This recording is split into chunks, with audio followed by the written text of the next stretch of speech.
You definitely need to get a set of these modern two set bar stools, or like a set of two. I'm sorry, I said two set.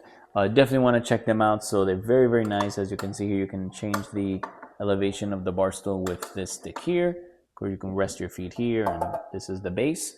So a little bit heavy, not super heavy, you know, but it is a little bit heavy. So I'm just letting you know.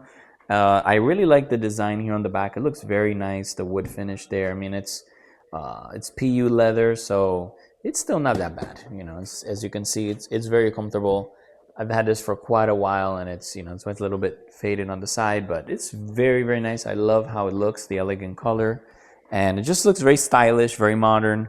Definitely want to put it. You can put it here on a counter or anywhere you like. As you can see how I have it mine. I'm sorry for the mess, but definitely check them out. They look super nice.